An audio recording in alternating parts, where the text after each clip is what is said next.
Good morning, you two. How are you doing today? How's it going, Errol? Amazing, man. Hey, before we begin, Jay, how's your sister with her music? She's doing good. I mean, she's still working on it, but she's got a 6-year-old, so it's a bit arduous, but she's still that songbird, man. She's still singing. So. I love it. I love it. Speaking of music, with you guys being connected with Spinning Gold, my wife brought up the point. Casablanca was led by Neil Bogart. The movie Casablanca had Humphrey Bogart. Was there a connection? Yeah. Well, what's kind of funny is that Neil Bogart was not his real name. He cycled through about like 4 or 5 different names in his career. And landed on Neil Bogart because it sounded flashy, and so as sort of as an homage to that, they titled the name of their record company Casablanca. So it was a kind of a wink and a nod, but yeah, certainly no relation. Well, he was a hero as a child because he took somebody totally unknown in Germany and made her a legend in America. Donna Summer. I mean, that changed my life. Yeah, I mean, he was a visionary, Donna Summer was doing like musical theater in Germany, and was doing demo tapes for Giorgio Moroder, and was kind of a no-name. And Neil heard her voice on a random demo one day and was like, "There's something about that just cuts," and he would not let it go, even though all these people were like, "Yeah, she's kind of just a plain old girl, like she doesn't have that sort of it energy." He's like, "But there's something about the voice," and he just kept going and kind of pulling that thread until he finally, after years later, made her into this big star. And Donna Summer actually is nothing to really do with the actual woman. Her name was really Donna Gaines. Yeah. And then they created her. It was wigs, it was makeup, it was dance lessons, like all that stuff was an act. Yep. And it was all to service the voice that he had heard that one time, and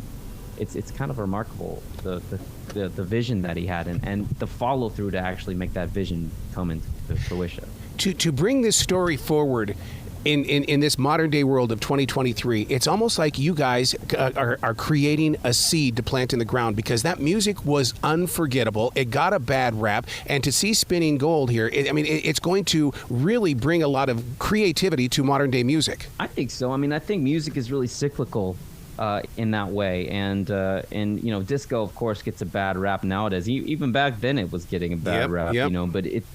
I think it's really just about how it makes you feel, and this movie is just all about how the music makes you feel, and trying to bring that feeling to everybody else, and to sort of live in that feeling. Everybody was kind of in a state of inebriation back then, and that music really sort of helped bring out the fun of life, and it was really exciting to be a part of. To see Jason Derulo as Ron Isley, I love this because it brings the musicians that we know out forward with a story, because it's almost like when I studied martial arts, we couldn't get our black belt unless we knew Korean history, and I think that's what this is going to be too, carrying the torch forward. There was something that was happening before we got here. For sure, yeah. It's an incredible sort of like homage to the people of the time, but also the perseverance it took just to get voices heard that otherwise wouldn't have gotten heard. Yeah. And Neil and Cecil, who Jay plays, and their whole company really were advocates of people that were not getting heard and not able to get really important voices out there. Now, Jay, were you touched by the sounds of disco, the late 70s? Hell yeah, man. My parents are old school parents, so I would listen. I would hear this music all the time. The best thing about it to me, well, not one of the best things. There's so many amazing things about the film, but the history of all of this music is being told. The people behind the scenes that you had no clue about. That it takes a village. It takes a village. It takes a tribe. Pouring into one thing to make something work. You understand? Oh, I do. Yeah, it's like I understand that deeply because you're right. It's the directors, it's the engineers, it's the people that have the visions, and all of a sudden you find someone like a Donna Summer and you go, we can make this happen. right. And the narrative that, bet on yourself and believe in yourself and don't give up. If you believe in something strongly enough, if you see it, just because the world doesn't see it at that time, doesn't mean that they won't get it eventually. Like, an example would be Kiss. Yes. I had no clue. That Kiss's first 2 albums did basically nothing. I had no idea. Yep. To me, when I was a kid and I saw these weird guys in makeup and all, I was like, son, these dudes are just scary, but they're icons. Everybody has their merchandise. They know who they are. They're literally, as they call God, they said they're gods of rock and roll. That's what they were helmed at. That was their reputation. So to be able to go into this project, to be able to go through the history of the music, to be able to tell the stories behind the scenes of Donna Summers, to be able to tell that George Clinton Parliament people, to be able to go into everything, Gladys Knight, the Isley Brothers, it's just such a. I'm excited for people to get the introspect, everything behind what was going on. And I'm looking forward to people being inspired by the story because it's so inspirational what Neil Bogart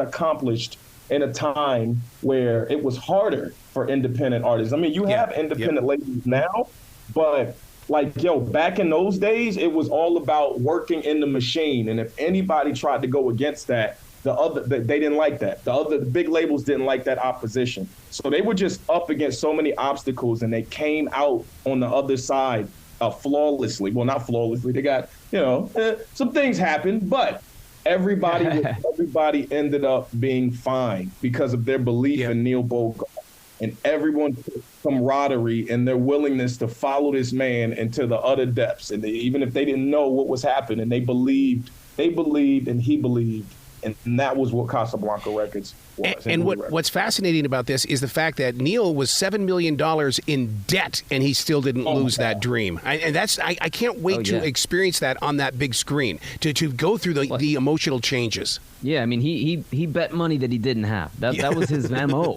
It was like there's an interview with him, and you get to see a little bit of him at the end of the film, like during the credits. And one of the things that he says was that, they were like, what was it like to lose $3 million on that big party you threw that was a complete disaster? He's like, I didn't have it, so it didn't really feel like I lost it, but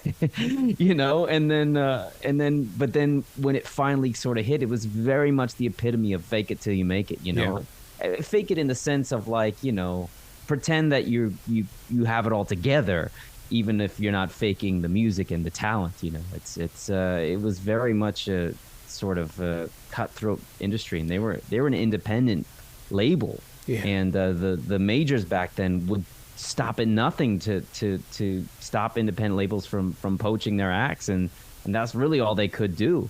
And it just took a single spark, and it was the Donna Summer spark that finally lit the match that set them blazing. And thankfully, it was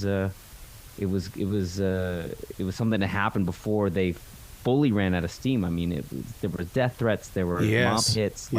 It was dangerous, and there were relationships and burnt bridges. When you're that far in debt, there's a very, very little chance of crawling out of it, because he was so determined and pushed so hard. His motto was like, I'm going to win bigger than anybody ever won, or I'm going to fail to the utter depths. Mm-hmm. And there's no in between. Yeah, because the only time you really fail is when you physically stop. There's no such thing as failure unless you physically stop. Yeah. Then you have failed. Yeah, well, and he was described by many as a perpetual motion machine. He literally never stopped. And when you watch the film, he's just going and going and going and going and going. And only when he's doing his narration, because it's told through his perspective, do you see any kind of stillness and sort of looking back at he died at 39. He literally stopped when he dropped. That was it. Wow. You guys have got to come back to the show anytime in the future. I would love to talk to you more about music. I can tell it's in your hearts, and there needs to be more conversation about how music affects each and every one of us. Awesome. Well, thanks, Pharoah. Appreciate it. Well, you guys be brilliant today, okay? We'll do our best. We already did the work. Now we're just talking about it. That's right. That's right.